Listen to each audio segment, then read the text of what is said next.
Hello students. तो class ninth के हम इस समय force and law of motion chapter को यहाँ पे डिस्कस करने जा रहे हैं।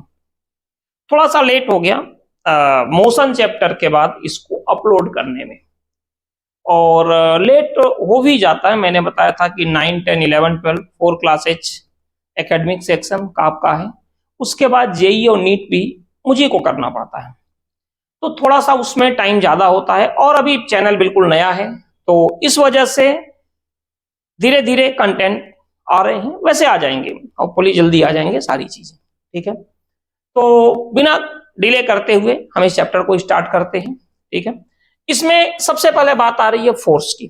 फोर्स क्या होता है? आज का लेक्चर इंट्रोडक्टरी पोर्शन होगा पूरी तरह से। इसमें केवल हम थोड़ा सा इंट्रोडक्शन की बात करेंगे, फोर्स क्या होता है, और बैलेंस फोर्स और अनबैलेंस फोर्स की हम बात करेंगे। ठीक है, तो बस उसके अलावा जो न्यूटन्स लॉ और ये सब चीजें हैं उसको हम नेक्स्ट लेक्चर में बात करेंगे। ठीक है ना, तो कॉन्स्टेंटली आप देखिए इसको, चैनल को सब्सक्राइब नहीं किया है तो कीजिए, और अगर अच्छा लगता है तो शेयर भी करें दोस्तों से। ठीक है, तो इसमें देखिए फोर्स के साथ क्या है, फोर्स होता क्या है। तो फोर्स को सिंपली हम बोल सकते हैं कि force can be define as a pull और पुश, ये हम बोलते हैं।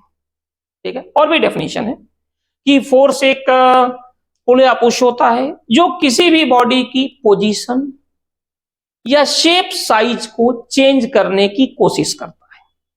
फोर्स क्या होता है? पुल या पुश होता है जो किसी भी बॉडी को पोजीशन, शेप या साइज को चेंज करने की कोशिश करता है, ये होता है फोर्स।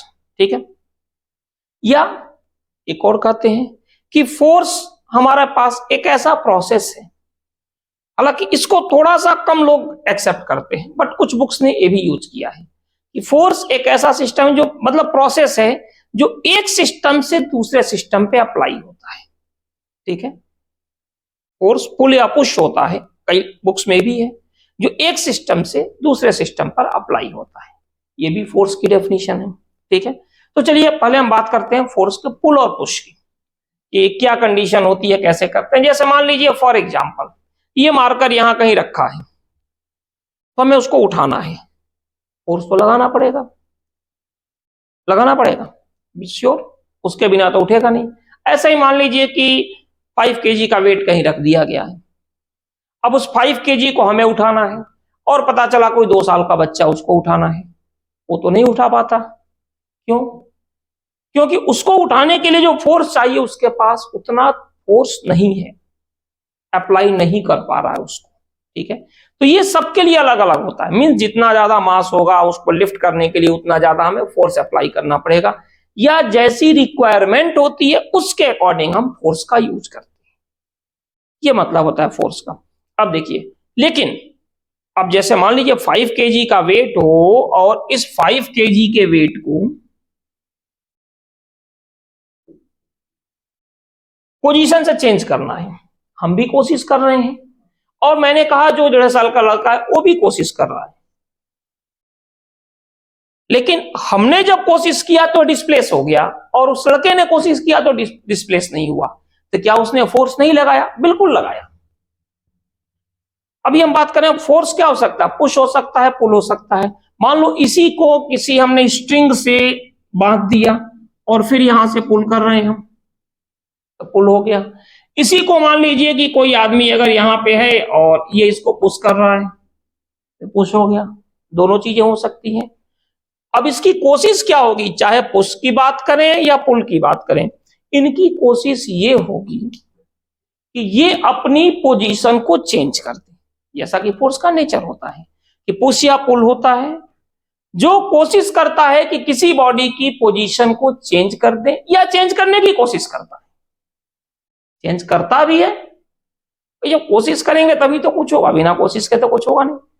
ठीक है, तो फोर्स इज अ पुल और push, try to change the position, और it can be change the position of any body. ठीक है, ट्राई करता है या चेंज कर सकता है।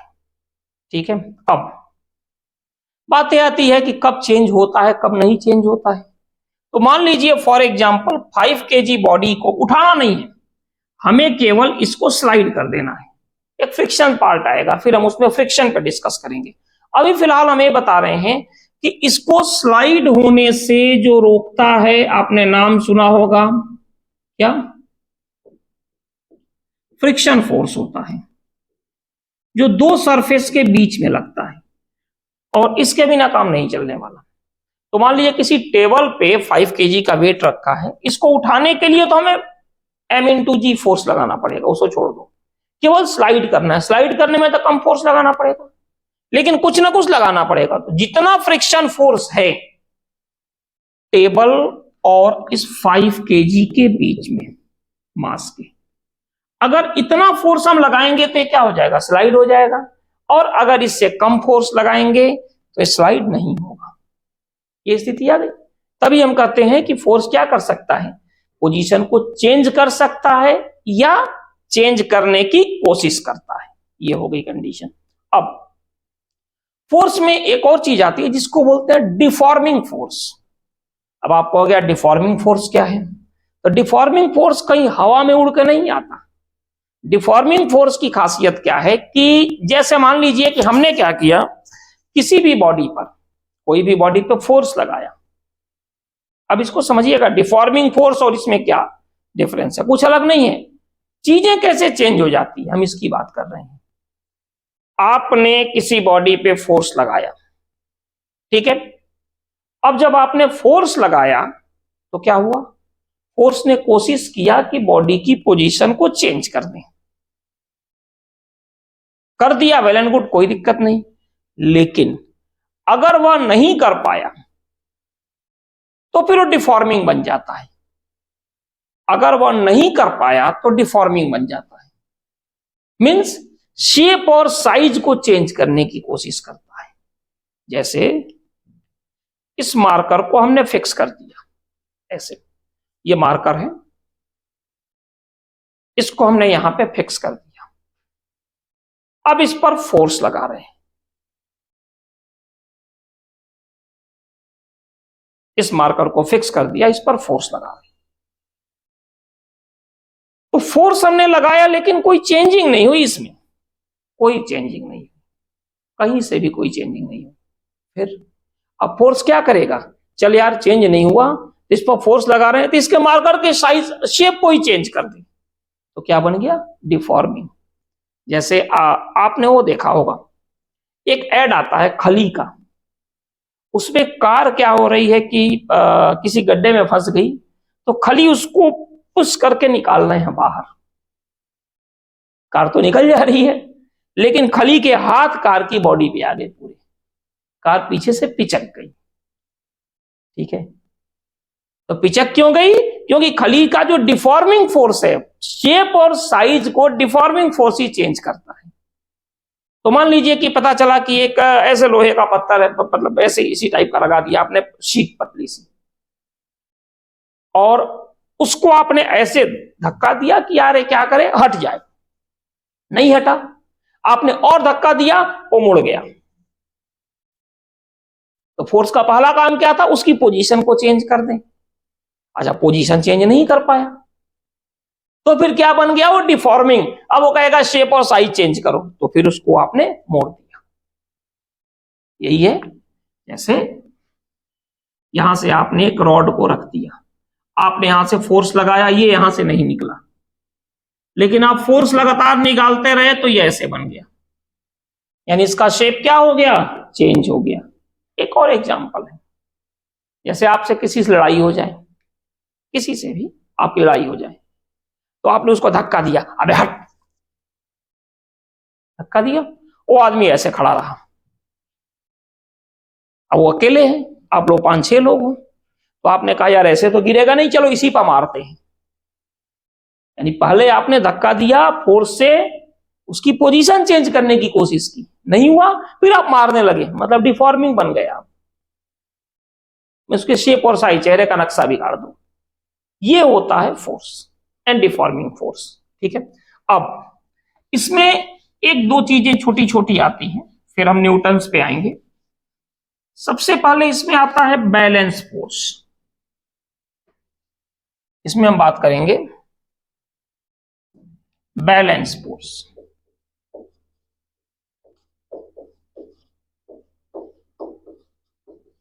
देखिए बैलेंस वर्ड का हमारी लाइफ में बहुत ही ज्यादा रोल प्ले कर है, रोल है एक तरह से, बहुत ज्यादा रोल प्ले करता है। बैलेंस जैसे कहते हैं ना यार, उसकी लाइफ बैलेंस है, उसकी स्टडी बैलेंस है, ठीक है। तो बैलेंस को हम ये मानते हैं कि मतलब उसे फर्क नहीं पड़ता किसी चीज से। बैलेंस फोर्स भी वही है। जैसे मान लीजिए एक बॉडी पे आपने फोर्स लगाया, ये कोई बॉडी है, आपने इस पर फोर्स लगाया लेकिन बॉडी हिली नहीं अपनी जगह से, इसका मतलब अभी ये बैलेंस की पोजीशन में है। बैलेंस में क्या होता है, बॉडी पर जितने भी फोर्स लगते हैं उन सबको मिला के नेट फोर्स क्या होता है, जीरो। अच्छा, फिजिक्स क्या कहती है कि बैलेंस फोर्स हमारे बहुत ज्यादा काम का नहीं होता, बैलेंस फोर्स बहुत ज्यादा काम का नहीं होता। अनबैलेंस फोर्स में क्या होता है, नेट फोर्स जीरो नहीं होता। ये मैं बताने जा रहा हूं अभी आपको। अनबैलेंस फोर्स में जो नेट फोर्स होता है वो जीरो नहीं होता, जबकि बैलेंस फोर्स में आप देखिए तो जो नेट फोर्स होता है ये हमेशा जीरो होता है। जबकि अगर हम बात करें अनबैलेंस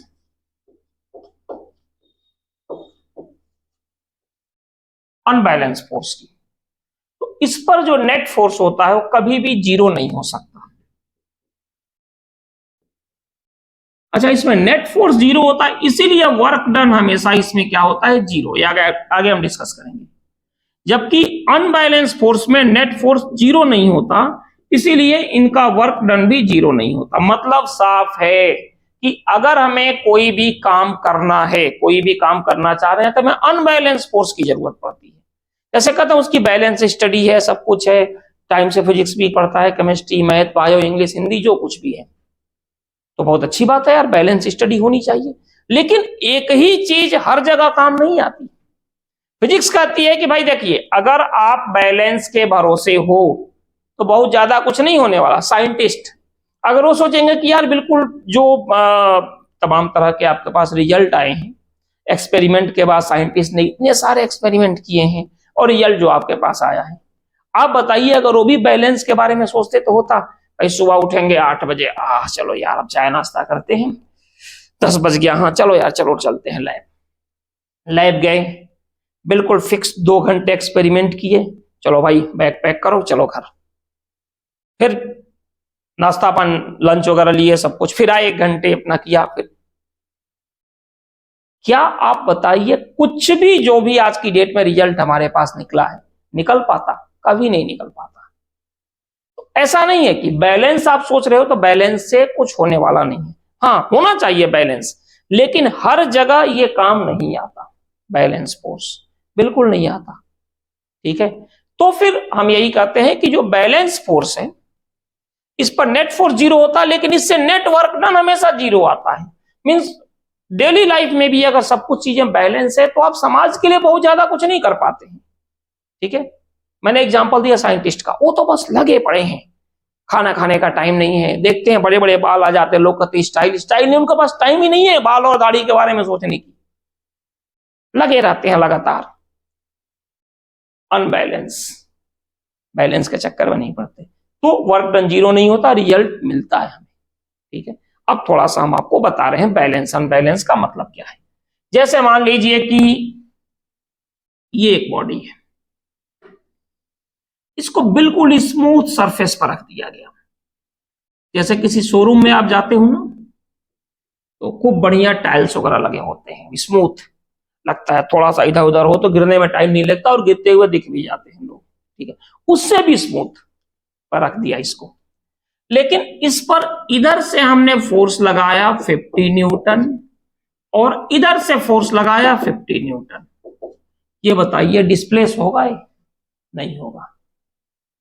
फिर एक दोस्त नया करा, यार मजा नहीं आ रहा है, चलो हम भी यहां से 60 न्यूटन लगा दिए, तो दूसरे ने कहा चलो हम भी यहां से 60 न्यूटन लगा दिए। अब इस पर जो नेट फोर्स होगा ये क्या हो जाएगा, जीरो। ये बॉडी वहीं की वहीं रहेगी, बैलेंस फोर्स। बुक को टेबल पे आपने रख दिया, कहीं हिल नहीं रही है, बैलेंस फोर्स। वही टेबल को ऐसे तिरछा कर दो, नीचे सरक गई, अनबैलेंस फोर्स। ठीक है, साइकिल को स्टैंड पे खड़ा कर दिया, बैलेंस फोर्स। मोटरसाइकिल स्टैंड पर खड़ी है, बैलेंस फोर्स। थोड़ा सा तिरछा कर दिया, अनबैलेंस, नीचे गिर गई। हाँ, गिरने के बाद फिर पड़ी है, बैलेंस। ठीक है, लेकिन नेट फोर्स बैलेंस के लिए क्या होना चाहिए, जीरो। अनबैलेंस की पोजीशन में क्या होगा, इसी सेम सरफेस पर इनसे हमने कहा 50 न्यूटन वाले से, यार वहां क्या कर रहे हैं, हमारी तरफ आओ। तो ये क्या किए कि इस तरफ आ गए। अब एक 50 न्यूटन ए, एक 50 न्यूटन ए, और ये हो गया 60 न्यूटन। और इधर वाले बस कितने हैं, 60 न्यूटन। इसमें देखिए क्या होगा, 50 प्लस 60 और माइनस 50 माइनस 60, क्या आ गया नेट फोर्स, 0 न्यूटन। लेकिन यहां पे इस 50 वाले को कहा, यार छोड़ो, इधर इधर आ जाओ यार, कहां वहां जाके पड़े हो हमारे उस तरफ, बार बार तुम्हारा चेहरा दिखता है, हम इधर से पुल करें उधर से पुल करें, अच्छा नहीं लगता, आओ साथ में आओ। तो ये इनकी बातों में आ गया और ये इधर आ गया। तो अब इधर का फोर्स कितना हो गया, 50 प्लस 50 प्लस 60 और माइनस 60। अब देखिए, अब जो आ गया वो आ गया 100 न्यूटन का फोर्स लेफ्ट टू राइट, और बॉडी का डिस्प्लेसमेंट होने लगा। 60 अपोज कर रहे हैं तब भी हो रहा है। जैसे मूवी पुरानी नहीं देखते हो कि ट्रक चल रहा है और जो मतलब हीरो है वो ढकेल रहे हैं ट्रक को धीरे धीरे, फिर भी ट्रक धीरे धीरे आगे बढ़ता जा रहा है। हीरो अपना फोर्स लगा रहे हैं, ट्रक अपना फोर्स लगा रहा है। ट्रक का फोर्स ज्यादा है तो ये स्लिप करते हुए पीछे जा रहे हैं। अब ये बात अलग है कि उसके बावजूद भी कई बार ढकेल देते हैं, ठीक है। लेकिन अब ये हो गए हीरो और ये हो गए ट्रक। तो हीरो को समझ में आया, यार ये कुछ करने का फायदा नहीं, हम भी इधर आ जाते हैं। तो अब की बार ये इस तरफ आ गए, तो ये हो गया 50 न्यूटन, ये हो गया 50 न्यूटन, ये हो गया 60 न्यूटन और ये भी हो गया 60 न्यूटन। तो नेट फोर्स कितना हो जाएगा, 50 प्लस 50 प्लस 60 प्लस 60, ये हो गया 220 न्यूटन। ये जो नेट फोर्स हो गया 220 न्यूटन, यानी ये भी क्या हो गया, अनबैलेंस। तो क्लियर है, बैलेंस फोर्स होता है जिस पर जो नेट फोर्स होता है वो क्या होगा, जीरो। बैलेंस फोर्स से कोई भी वर्क डन नहीं होता, वर्क डन हमेशा जीरो होता है। वर्क डन अगर आपको चाहिए तो आपको किसकी जरूरत पड़ेगी, अनबैलेंस फोर्स की, ठीक है। और दूसरी चीज, अगर अनबैलेंस फोर्स है तो इस पर नेट वर्क डन कभी भी जीरो नहीं होता और इस पर एक वर्क डन हमें मिलता है। तो ये हो गई बैलेंस एंड अनबैलेंस फोर्स। अब नेक्स्ट जो है अपने पास वो है Newton's law. First law, second law, third law, ये हम डिस्कस करेंगे। तो चलो इसको हम लोग अगले लेक्चर में करते हैं। मैंने पहले ही कहा था बेसिक लेक्चर है अपना, ठीक है। तो चलिए फिर मिलते हैं नेक्स्ट लेक्चर में। Okay, thank you.